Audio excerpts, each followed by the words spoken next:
সুপ্রিয় চাষি ভাইরা, আসসালামু আলাইকুম। শুভ সকাল। সকালে সূর্য উঠছে, মেঘাচ্ছন্ন আকাশ। এই মুহূর্তে হাজির হয়ে গেলাম ইসলাম ভাইয়ের সমিতি পুকুরে। এটা হচ্ছে সমিতি পুকুর কেন বলা হয়, কারণ এই পুকুরটা ইসলাম ভাইরা চারজন, অর্থাৎ রুহুল ভাই, আওলাদ ভাই, রুবেল ভাই এবং ইসলাম ভাই চারজনে মিলে এই পুকুরটি চাষ করেছেন। গত দুদিন ধরে এই পুকুরের মাছ বিক্রি চলছে। আজ সকাল থেকেই তলার মাছ ধরা হচ্ছে। তো পুকুর পাড়ে রয়েছেন ইসলাম ভাই। চলুন আমরা ইসলাম ভাইয়ের কাছ থেকে এই পুকুরের আদ্যপ্রান্ত আপনাদের জানানোর চেষ্টা করব। ইসলাম ভাই। জি ভাই। মন ভালো আছে আপনার? জি জি, ইনশাল্লাহ ভালো। তো আপনাদের এই পুকুরটা মূলত সমিতি পুকুর বলা হয়। জি, এটা যৌথ বলি আমরা, যেহেতু চারজন এটা চাষ করছি, এটা যৌথ। এই পুকুরটা পারে কিন্তু অসংখ্য লোকজন এসেছেন ভিজিট করতে। জি, অর্থাৎ বাজারের সাথে যেহেতু যারা আসছেন দেশ বিদেশ থেকে, বিভিন্ন জেলা উপজেলা থেকে, তারা কিন্তু এই পুকুরটা পরিদর্শন করে গেছেন। এই পুকুরটা মূলত আপনারা এই যৌথভাবে চাষে যাওয়ার উদ্দেশ্যটা কি ছিল? উদ্দেশ্য, যেহেতু আমরা বাজারে একটা ঘর আছে, আর এই পুকুরটাও আপনার খোলামেলা জায়গায়, পরিবেশ ভালো। পরে এই পুকুরটা কিন্তু আমরা লিজ দিয়ে নিছি। আচ্ছা, আমরা মালিক উনারে বলছি যে পুকুরটা লিজে দেন, পরে উনাও লিজে দিবে। তারপর আমি একজন একজন করে বেহেরি করলাম, বেহি তারা হইলো আগ্রহী। আচ্ছা, বলছি যে করেন, তাহলে আমরা চারজনে যে করি, একত্রে চাষি আমরা একসাথে তাহি চারজনে এটা করে লাই, যাই হয় বেনিফিট। এখন বেনিফিটের কথা আসছে। এখন বর্তমান বাজারের যে হাল অবস্থা, এই অবস্থাকে চাপান খরচ হবে? ধরেন আগে হয়তো হইল না, এখন আবার বাজারটা উঠার কারণে যেহেতু মনে 1000 টাকা বাইরে গেছে না। পুকুরটা আয়তনে কতটুকু? এটা আয়তনে হইলো আপনার পুকুরটা, এটা এরিয়াটা হইলো 30 শতক। আচ্ছা, এটা ভিতর আছে সময় 25 শতক। 25 শতক ওই পাশ দিয়ে মাটি কাটানো হয়েছে, ওই পাশ দিয়ে রাস্তা গেছে। পুকুরটা আপনার কতদিনের জন্য, কত টাকা লিজ ভাড়া নিয়েছেন? এটা হলো আপনার, আমরা 3 বছরের জন্য আমরা 53,000 টাকা দিয়ে লিজ বানিয়ে দিছি। 3 বছরে 53,000, তার মানে অনেক কম। অনেক কম। এরপরে পুকুরটা হইলো আপনার এই মাটি কাটানো হয়েছে। আমরা আপনারা নিজেরা মাটি কাটাই নিছেন? 24,000 টাকা মাটি কাটানো হয়েছে। পারগুলা মেরামত করছেন? মেরামত করছিল। বোরিং কি আপনাদের করতে হয়েছে? না, বোরিং ও মালিকেরই ছিল। মালিকের ছিল। আচ্ছা, পুকুরটা আপনার এটা কি আপনি রেনু দিয়েছিলেন নাকি? হ্যাঁ, পুকুরটা আমাদের আপনার 2 কেজি রেনু দিয়েছিলাম। আচ্ছা, 2 কেজি রেনু দেওয়ার পরে মোটামুটি প্রোটেকশন তেমন ভালো ছিল না, ভালোই হয়েছিল। তেও পরে আবার পুকুরটা তো যৌথ, খাবার দে, আজ আমি দেই, কাল হে দে, এলোমেলো হয়ে যায়। তখন মাছ যখন আপনি ধরেন 1-150 কেজি আইলো, তখন হইলো রুবেল ভাই আর হইলো আওলাদ ভাই, তারা দুইজন একদিন খাবার দিছে। খাবার দিচ্ছে ওভার দিলে কিছু মাছ হইলো আপনার বদ্ধ জমে মারা গেছে, কাটতে গেছে। এই এটা হইলো আপনার 2 বার হয়ে গেছে। যাই কিছু কাটছে, 150 লাইনে আসার সময় আপনার পেট পোলা হইয়া, যেহেতু খাদ্যটা একটু এরা ওভার ফেলছে, এটা লেগে আপনার একটু পেট পোলা কিছু মাছ কাটে গেছে। কাটে যাওয়ার পরে আপনার যেটা আছে এটাই আবার রেখে দিছি। তে কাটতে যাওয়াতে একটু লস হয়েছে, আপনার মাছের আপনার উঠানামা হয়ে গেছে। মাছটা কাটছে বেশি। আপনার পুরুষ মাছ একটু কাটে কম। মূলত পুরুষটার তো সার্ভাইভ ক্ষমতাটা বেশি, আর তো এদের রোগ প্রতিরোধ ক্ষমতা বেশি, এদের শক্তি বেশি, এই জন্য মাছটা কাটে বেশি।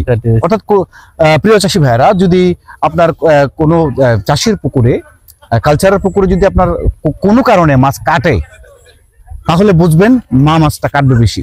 স্যার, ওই দেখেন যে রুল ভাই, যে যেমন চাষে পারদর্শী আবার কাজে পারদর্শী। না, পুকুরটা এই যে হালটা হয়েছে আপনার, এত মানে কাদা পুকুরে, একেবারে কোমর পর্যন্ত গর্ত, ওই জায়গাটা, এটা কারণটা কি? এটা হলো এই পুকুরটা কিন্তু অল্প জায়গায় ছিল। আচ্ছা, অল্প জায়গায় ছিল, বাজারে মাছ দিয়ে নেওয়াতে অনেক গভীর করেছিল এই জায়গাটা। ও আচ্ছা আচ্ছা। তারপর আমরা ওই দিকটা তো কিছু কাটতে আনি, আবার যে পারে একটু বরফ দিছেন আর পাড়টা সংস্কার করছেন, গর্তটা রয়ে গেছে। এই যে কাদা কইরা এই যে গর্ত হয়ে গেছে। এতে করে কি মাছটা ধরতে অসুবিধা হইতেছে? ধরতে অসুবিধা হইতেছে, তারা একটু কষ্ট হইতেছে, এই যে ক্যারেট আনা নেওয়া, এরপরে অনেক এই পেক হয়ে গেছে। আর শিং মাছ তো আপনার গভীরে যায় কি? গভীরে আপনার যদি আপনার শিং মাছের পুকুরে যদি আপনার সেচ দেওয়ার সময়, শুকানোর সময় যদি হাঁটাচড়া না হয়, তাহলে মাছ হলে গভীরে যেতে। ও আচ্ছা, মাছটার উপর দিয়ে হাঁটা যাবে না? না, যদি আপনি হাঁটেন, যতটুকু গর্ত হবে ততটুকু ঢুকবে। এটা হাঁটা যাবে না, তাই যে ওই জন্য ওনারা দেখছি যে চারপাশ থেকে ঘুরে ঘুরে ধরতেছে, ঘুরে ঘুরে ধরতেছে, মানে চতুর্পাশেই ধরে ধরে আল যাইতেছে, তাই না? জি তো এভাবে ধরলে মাছটা সহজ, কারণ গর্ত যেহেতু অনেক, মানে অনেক বেশি কাদা, এত কাদার মধ্যে মাছটা তো ধরা কঠিন, একটু কৌশল করে ধরতে হয়। জি বুঝতে পারছি। এখন তো ইসলাম ভাই, আমরা যে পুকুরটা আপনি চাষ করে নিয়েছি, এটা কতদিন বেচটা ছিল? এটা হলো আপনার প্রায় 9 মাস হয়ে গেছে। প্রায় 9 মাস, অর্থাৎ রেনু থেকে 9 মাস। এখন এই 9 মাস আপনি যে মাছটা চাষ করে নিয়ে আসছেন, তার মধ্যে 2বার সমস্যা হয়েছিল। জি এটা আবার কোনো রোগে ধরছিল না, এই যে কইছি না বদহজম থেকে, পেট ফুলা বদহজম থেকে। আচ্ছা, এছাড়া কোনো রোগ বালাই তো হয় নাই? না, এমন ধরনের কোনো রোগ বালাই হয় নাই না? আচ্ছা, এখন এই মাছটা আপনি যে গত 2 দিন বিক্রি করলেন, জি আপনার টোটাল 2 দিনে প্রথম দিন কত মন গেছে? প্রথম দিন গেছিল হইলো আপনার মাছ 75 মন। আচ্ছা, কালকে গেছে হইলো আপনার 33 মন, এবং আজকে শেষ দিছি। আজকে অনুমান করতেছে মাছটা হইলো পুকুরে অতিরিক্ত কাদা থাকার কারণে আপনার জালে মাছছে, তখন জালের নিচের বরগুলো পেকের নিচে জায়গা, তখন এটা টান দিয়ে ভাসানি লাগে, ভাসানির সময় মাছ কাটে মানে বের হয়ে যায়, যার জন্য পুকুরের তলায় মাছ বেশি রয়ে গেছে। নাইলে হয়তো কালকে 2 দিনে আপনার এই পর্যন্ত 2 দিনে আপনার কত মন গেছে? ধরেন আপনার 75 মন, আর হইলো 33 মন, ধরেন আপনার হইলো 108 মন মাছ গেছে। 108 মন গেছে টোটাল। তাহলে আপনার এখানে খাবার গেছে কত মন? খাবার গেছে হইলো আপনার 7.5 টন, পাউডার বাদ দিয়ে 7.5 টন খাবারে কি আপনি 150 মন মাছ আশা করা যায়? হ্যাঁ, আশা করেন যায়, তবে হইলো মাছটা এই যে পুরুষটা বেশি হয়ে যাওয়াতে হইলো দিতেছে না, মানে আয়, মানে লাভের অংশটা কম হইতে পারে পুরুষের জন্য। এখন আমি আসি, এই যে আপনি যে বললেন 108 মন গেছে আপনার, তার মানে 150 মন মাছ হলে আর 42 মন মাছ আপনার পুকুরে তলায় প্রয়োজন। আপনাকে 35-40 মন মাছ না, 30 হইতে পারে, 30 কিংবা 30 একটু বেশি হইতে পারে, এরকম। অর্থাৎ এর মধ্যে 30-35 মনের মধ্যে থাকবে, অর্থাৎ 150 মন না হলেও কাছাকাছি যাবে, 140 মন হইতে পারে, 35-40। তাহলে আপনার মাছটা প্রথম দিন আসছিল কটা কেজি? প্রথম দিন আপনার হইলো আপনার দিছিলাম হইলো 18টা, এই পয়েন্টে হইলো আপনার 19টা হয়ে গেছিল। দর কি ছিল? না, এটা হইলো 9620 কেজি। বাহ, বাজার তো উঠছে। হ্যাঁ, বাজার আগের চেয়ে উঠছে, বিদায় আপনার কিছু লাভ অংশ আশা করা যাইতেছে। আচ্ছা, পরশুদিন যে আপনি মাছটা বিক্রি করলেন, জি, আজকে কিন্তু 3য় দিন। আজকে বাজার কত? আজকের বাজার, আমি তো আমার নিজস্ব একটা পুকুর রয়েছে, তে গতকালকে আমি ব্যাপারীর সাথে করছিলাম যে হে হইলো 600 কইছে, আমি 800-র মধ্যে ছিলাম। সে ব্যাপারী বলছে আজকে হে আইব পুকুর পারে, মাছ দেখবো, তারপর হইলো দরদাম করবো। 800 হয়ে গেছে বাজার, 800 হয়ে গেছে, 800 পাবেন আজকের বাজার, 800 পাবেন আপনি। জি, এমন ধরনের আশা করা যাইতেছে। কালার যদি ভালো হয় আরো 1-200 বেশি দিচ্ছে। কালকে আবার এক খবর শুনছি যে আপনার কালার যে মাছের আছে, এটা হলো 10-এর উপরে বাজার, 100, 10,000, 100 এমন বাজার চলছে, যারা হলো কালার করতেছে মাছের। আবার অনেক কাবারে কইতেছে এই ডিলাররা যে এই কাবারে কালার হইতেছে, আমরাও তো এই পুকুরে তো কোয়ালিটি ছিল, খাবার কোয়ালিটি আপনার 1.5 মিলি ছিল, ছোট খাবারটা। কত টন কোয়ালিটি ছিল? এই 3.5 টন হইলো কোয়ালিটি। বাকিটা আপনার আরআরপি ছিল, কিন্তু আরআরপি এবং কোয়ালিটি দুটো মাছ থেকে, খাবার থেকে কিন্তু কালার আসতেছে। আরআরপি যে সময় কালার আসছে, এর আগে হয়তো আমরা খাদ্যটা খাওয়াইছি, নাইলে হয়তো কালার তেমন তেও খাবার হচ্ছে না। খারাপ হয় না, উজ্জ্বল কালারটা আসে নাই, উজ্জ্বল কালারটা না আসার পেছনে হয়তো কাদাটা বেশি থাকার কারণে হইতে পারে। জি, এমন হইতে পারে। ইসলাম ভাই, পুকুরে বেশি কাদা থাকলে কিন্তু মাছের কালারটা একটু বেদম হয়। জি, এটাও হয়তো একটা কারণ হইতে পারে। তো যাই হোক, এখন আমরা আসি মূল আলোচনায় আসি, যেটা হলো আপনি যে 9,600 টাকা বিক্রি করছেন পরশু দিন, আজকের বাজার আপনি জানছেন যে মানে 9,800। কালার যেটা বলা হচ্ছে সেটা 10,100 পর্যন্ত দিতে বাজার, তাই না? তো এখন এখানে আপনার কাছে আমার জানা বিষয় হচ্ছে যে আপনি বলছিলেন আমাকে যে এরপর মাছ বিক্রি করার সময় আপনারা ছোট মাছটাকে অর্ধেক দামে আর দিবেন না, এটার আপনি কদ্দুকি করতে পেরেছেন?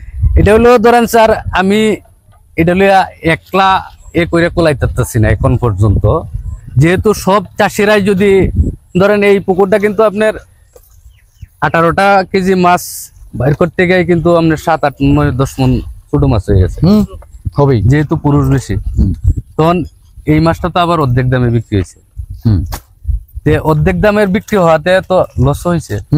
যদি এই মাছটা আমি গ্রেডে বেচতাম হয়তো 30 টাকা হইলো, তাহলে 30টা মাছের বাজার কত? ধরেন প্রায় 8,000 টাকা। প্রায় 8,000।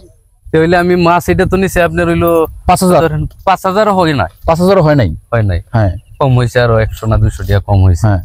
তাহলে এতে আমি ক্ষতিগ্রস্ত না। এখন হইলো আমরা চাষি যারা আছি তারা হইলো ব্যাপারীরা তো আপনার হইলো এই যে এটা লই আইডা একলা কথা কইলে হয়তো ব্যাপারীর সাথে হইলো আমি কোলাইতে আপনি কোলাতে পারতেছেন না। যদি আমরা মাছ বিক্রির সময় ব্যাপারীর সাথে এরকম কথা কইয়া রাখি যে আমি কিন্তু ছোট মাছ অর্ধেক দামে দিব না, জি আমি কিন্তু ওই মাছটা আমার যে মাছটা এটা কিন্তু আমি বলছি যে ছোট মাছ আমি অর্ধেক দামে দেব না। তে ব্যাপারী আইলে যদি ধরে যদি আমার 100 টাকা কম দেয়, দেখ 100 টাকা কম, অসুবিধা কি? তুমি ছোট মাছ অর্ধেক দামে দিব না, অর্ধেক দামে দেব না। তা এটার আপনি কি করতে পারছেন? এটা কি এটা হলো আপনার আমি ব্যাপারীর কাছে হইলো 200 টাকা আবদার করছিলাম যে ছোট মাছটার বেলা আপনি 200 টাকা বাড়ায় দিবেন, 200 টাকা বাড়ায় দিবেন।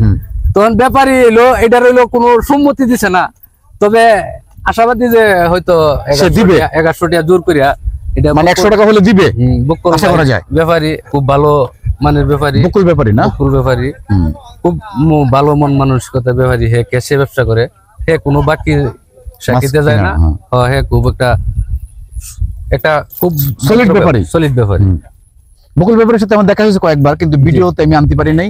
আমি চেষ্টা করবো বকুল ব্যাপারীর নাম্বারটা স্ক্রিনে দিয়ে দেওয়ার জন্য। দর্শক প্রিয় চাষী ভাইরা, বকুল ব্যাপারী বৃহত্তম ময়মনসিংহের বর্তমানের জন্য খুব জনপ্রিয় এবং একজন সলিড একজন ব্যাপারী, যিনি পুকুর পাড়ে গিয়ে কোনো ঘাটাঘাটি করে না, কাউন্ট নিয়ে কোনো ঘাটাঘাটি করে না, টাকা বাকি রাখে না, একদম ক্যাশ পেমেন্ট, এবং পেমেন্ট দিয়েই সে মাছটা নিয়ে যায়, এবং কথা কাজে একেবারে 100তে 100 মিল, যার জন্য বকুল ব্যাপারীর জনপ্রিয়তা দিনে দিনে বেড়ে যাচ্ছে। তো আমি চেষ্টা করবো স্ক্রিনের নাম্বারটা দিয়ে দেওয়ার জন্য। ইসলাম ভাই, এখন আপনি যে কথাটা বললেন যে আমি একা কোলায় উঠতে পারছি না, কোলায় উঠতে হবে ইসলাম ভাই, আপনার কাছ থেকে আলাদা তুলতে হবে। আপনার মাছটা আপনি ছোট মাছটা আপনি অর্ধেক দামে দিবেন। আমি এটা লিয়া চেষ্টা করবাম ইনশাআল্লাহ। আমি হইলো আজকে ব্যাপারী আইলে ওনার সাথে কথা কইয়াম, আমি যদি দরকার হয় তা 200 টাকা ছাড় দিয়ে হইলো বড় মাছ বেচবাম, বেচে হইলো আমি এটা হইলো আমি করব। আচ্ছা, এখন দেখেন সুপ্রিয় চাষী ভাইরা, যে 10,000 টাকা মন যদি আসে, আপনার মাছটা 2টা গ্রেড পাইছেন আপনি। জি এই মাছটা আপনি 18 কেজি আসছে, আপনার 2টা মাছ গ্রেড পেয়েছেন, 2টা মাছে 400, আপনি বিক্রি করছেন 9,600, মানে 10,000 টাকা মন হলো। 10,000 টাকা মন হইলে অর্ধেক মাছটা আসছে 5,000 টাকা। 5,000 টাকা, তো অর্ধেক মাছ যদি 5,000 টাকা আসে, মাছটা ছোট মাছটা হবে 30 কেজি। 30 কেজি আপনি কাউন্ট করলে 30টা যদি কেজি হয়, তাহলে মাছ গ্রেডে আসে 8,000 টাকা মন। তাহলে প্রতি মনের কত নাই? 3,000। আপনার যদি 15 মন আপনি বলছেন ছোট মাছ, যদি 15 মন ছোট মাছ হয়, তাহলে 45,000 টাকা কিন্তু আপনার বিক্রিতে নাই, আপনি ঠকলেন। আমি কেন সারা বছর কষ্ট করে ঠকবো? আপনি, আমার কথাটা হচ্ছে, আমরা ছোট মাছটা গ্রেডে দিব, আমরা জিততেও চাই না, ঠকতেও চাই না, ব্যাপারীকে ঠকাতেও আমরা চাই না, কিন্তু একেবারে যেটা লিগ্যাল, যেটা আমার প্রাপ্য, এটা আমরা ব্যাপারীর কাছ থেকে বুঝে নেবো। সেটা হলো আমরা ছোট মাছটাকে গ্রেড করে দিব, 35টা আসলে 35টা দামে দিবে, 30টা আসলে 30টা দামে দিবে। আমি তো বড় মাছটা গ্রেডে বিক্রি করছি, তাই না? ছোট মাছটা আমি গ্রেডে নিবে না কেন ব্যাপারীরা? আমরা আওয়াজ তুলবো, আমরা কেউ ছোট মাছ অর্ধেক দামে দিব না, আমরা প্রত্যেকেই আওয়াজ তুলবো, আর আমরা ছোট মাছ অর্ধেক দামে দিব না। তাহলেই আমরা প্রত্যেকের জায়গা থেকে প্রত্যেকে যে আওয়াজ তুলি, তাহলে এই যে একটা রীতি বা রেওয়াজ চলে এসেছে, এটা বন্ধ হবে। আরেকটা ঘটনা কি আপনি জানেন ইসলাম ভাই? বাংলাদেশে অন্যান্য জেলাতে আমি শুনেছি, যেমন আমার বগুড়া এক খুব আমার কাছের এক ভাই আছে চাষি, উনা সেদিন বলছে যে ভাই আপনার এনে তো 41 কেজি মন দিলে হয়তো হয়, আমার এনে তো 43 কেজি মন। দেখছেন, 43 কেজি আপনার হইলো এই আমরা যে 20 কেজি 250 কি 300 গ্রাম দিই, বেশি দিই। হ্যাঁ, 20 কেজি, অর্থাৎ 20 কেজি মাছের মধ্যে আমরা 250-300 গ্রাম বেশি দিয়ে দিই। এটা হলো পানিটা, ওজনটা, মানে পানি যাচ্ছে, এটা দিয়ে দিই আমরা ধরে, তাই না? আর 1 মনে দিয়ে 1 কেজি ডলক। আর ওরা হইলো আপনার ব্যাপারীরা হইলো আপনার মনেতে ধরেন 43 কেজি ছাড়া হইলো ওরা মাছ কিনে না। 43 কেজিতে ওই চাষিরা কেমন টকতেছে, ওই চাষিরা কেমন টকতেছে। তারা যদি এটা জোরপূর্বক ভাবে কথা কয়, আলোচনা করে, কিংবা 1-2 বার যদি মাছ বিক্রি করে যে আমরা 43 মনে বিক্রি করবো না, আমরা 41 মনে সারা দেশে বিক্রি হইতেছে, হয়তো তারা লেগিয়া। সুপ্রিয় চাষী ভাইয়েরা, বৃহত্তম ময়মনসিংহ ছাড়া বাংলাদেশের অন্যান্য জেলাগুলোতে প্রায় প্রতিটা জেলাতেই আমরা খোঁজ নিয়েছি 43 কেজি, 44 কেজি, 42 কেজি মন আমরা দিব না। আমরা প্রতি মনে 1 কেজির উপরে ডলক দিব না। আপনারা যারা দিচ্ছেন, আপনারা কিন্তু ঠকছেন। ওইটা আমাদের বন্ধ করতে হবে। এটা আপনারা জোরালো ভূমিকা রাখুন, জোর আওয়াজ তুলুন। আমরা বৃহত্তম ময়মনসিংহে আমরা যেহেতু 41 কেজিতে মন বিক্রি করছি, আপনারা ওইভাবে দিবেন। আমরা প্রতি দাঁড়িতে 250-300 গ্রাম বেশি দিচ্ছি, কেউ 250 গ্রাম দেয়, কেউ 300 গ্রাম দেয়, এটা আমরা আলোচনা করে নিই। হ্যাঁ, আর প্রতি মনে 1 কেজি ডলক। জি, আপনারা ঠকবেন না। বর্তমানে যে বাজারের যে অবস্থা হয়েছে, এতে করে যদি আপনারা আরো ঠকে যান, যদি ব্যাপারীরা আপনাকে ঠগায়, তাহলে আপনারা আরো লসে পড়ে যাবেন। জি, এখানে লাভ করার আর কোনো সুযোগ নাই। সুযোগ নাই। জি, দেখেন আপনি যদি অর্ধেক ছোট মাছটা অর্ধেক দামে নেয়, আপনার 15 মন মাছে 45,000 টাকা নাই। এটা তো লভ্যাংশ থেকে হ্যাঁ, কাটতেছে। যদি আপনার প্রতি দাঁড়িতে 2 কেজি বেশি নেয় বা 3 কেজি বেশি নেয়, তাহলে প্রতি দাঁড়িতে প্রতি মনে তাহলে 200 মন মাছে আপনার কত কেজি মাছ গেল? অনেক, অনেক। 600 কেজি মাছ, 600 কেজি ইকুয়াল টু 13 মনের মতো হয়ে যায় প্রায়, জি, তাই না? এখন এই 12 মন 13 মন মাছ যদি হয় বেশি নেয় মাপে, তাহলে এই চাষি না 12 মন মাছের দাম কত? আপনার লভ্যাংশ 12 মন মাছের দাম 10,000 টাকা মন হলেও আপনার 1,20,000 টাকা। ওই মাছটা ওরা হইলো মাপেতে বেশি নিতেছে। মাপে বেশি নিতেছে ওরা, ঠকতেছে ওরা। আপনার এই পুকুরটায় ধরেন আপনার 150 মন মাছ হইতেছে, 150 মন মাছে যদি আপনার 2 কেজি করে বেশি নেয়, অনেক অনেক বেশি, অনেক টাকা লস আপনার। আমরা এগুলা বন্ধ করতে চাই, এগুলা দেখতে চাই না। আমরা চাষি ভাইরা আওয়াজ তুলবো, আমরা 1 কেজির উপর ডলক দিব না।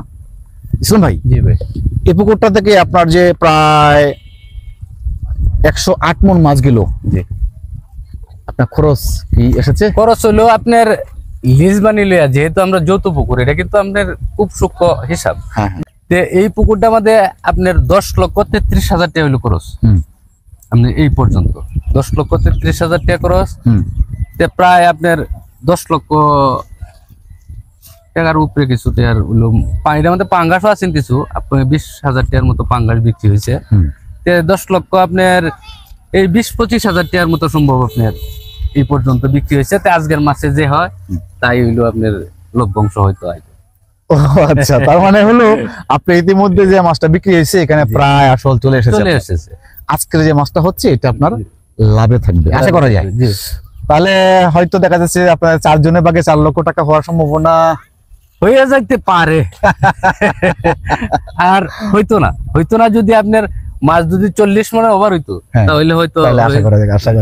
যেহেতু 40 মনের। আচ্ছা, আপনার যে কাছে হাজার শুকরিয়া যে অনেকে তো মাছ সুস্থভাবে বিক্রি করে না। এরপরে আমরা যে 4 জন চাষি, যেমন রুহুল ভাই খুব দক্ষ চাষি, বড় মনের চাষি, রুবেল কিন্তু বড় চাষি, অনেক বড় চাষি, আমিও তো কম বেশ করি।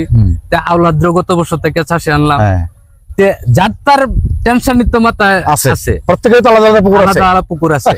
তখন হেডের শেষে হইলো বইছি, তখন এটার এই যে পরিচর্যা করছেন, খাবার দাবার দিয়েছেন, 11টা বাজে যদি এই রুহুল ভাই কিংবা রুবেল গেছে গা যে আমি একলা করে আসার কাজ দিতাম না, এমন ধরনের অপর হয়েছে। তো যাই হোক, শেষ পর্যন্ত যতটুকু হয় ততটুকুতে শুকরিয়া। এখন কথা হচ্ছে ইসলাম ভাই, আপনার একটা পুকুর রয়েছে মাছ বিক্রির বাকি। জি জি, এটা কবে বিক্রি করবেন? আজকে হইলো বকুল ভাই আইবো, আইলে উনার হইলে পারে হইলো বসে কথা বলবো। পুকুরটা তো 16 শতক বা 15 শতক নাকি? 15 শতক বা 16 এর মধ্যে হতে পারে। পুকুরটাকে তো আমরা মাপ দিব। জি জি। সুপ্রিয় চাষি ভাইরা, ইসলাম ভাইয়ের যে 15 শতক বা 16 শতক পুকুরটা যেটা, এটা একটা চমক ভিডিও আসতেছে আপনাদের উদ্দেশ্যে, অপেক্ষা থাকুন। এই 15 শতক বা 16 শতক পুকুরটাতে প্রায় 12 টন খাবার চলে গেছে। ওই 12 টন খাবার মানে 300 মন। 16 শতক পুকুরে যদি 300 মন খাবার গিয়ে থাকে, অবশ্যই 250 মন মাছ বা 200 মনের উপরে মাছ হইতে পারে, তাই না ইসলাম ভাই? ধরেন আমি নিশ্চিত যে 225-30 মন মাছ হওয়ার কথা পুকুরের যে কন্ডিশন। আমি গত ভিডিওতে বলছিলাম এই পুকুরটা আমি একটু আদর যত্ন একটু বেশি করি। এটাই আমার হলো শেষের রেজাল্ট এইটাতে আসে। আমি যখন এই বছর আপনার 20-22 লাখ টাকা ইনভেস্ট করছি, এই যে ক্রমে মাছ আস্তে আস্তে ধাপে ধাপে এখন এটা 10 লক্ষ টাকা খরচ আছে, ওইটা 10 লক্ষ বিনিয়োগ আছে আপনার, বিনিয়োগ আছে। দেখি আল্লাহ যেহেতু কি হয়, যদি 10 লক্ষর পরে যা হয় এই বছরের লাভ্যাংশ। ফাইন, খুব ভালো লাগলো ইসলাম ভাই, দারুন। ধন্যবাদ আপনার প্রতি, শুভকামনা রইলো। ইনশাআল্লাহ আপনার পুকুরটা মাছ ধরার সময় অবশ্যই যাবো। 2টা প্রতিবেদন করবো, প্রথমটা করবো হলো প্রথম বিক্রি দিন, দ্বিতীয়টা করবো শেষ দেওয়ার দিন। হ্যাঁ জি, আপনার টোটাল হিসাবটা জানাবো আমাদের প্রিয় চাষি ভাইদের। আচ্ছা ইনশাআল্লাহ, ঠিক আছে, ভালো থাকবেন সুপ্রিয় চাষি ভাইরা। আজকের প্রতিবেদনটি এই পর্যন্তই। ইসলাম ভাইয়ের প্রতিবেদন পর্যন্ত অপেক্ষা থাকুন। আসসালামু আলাইকুম।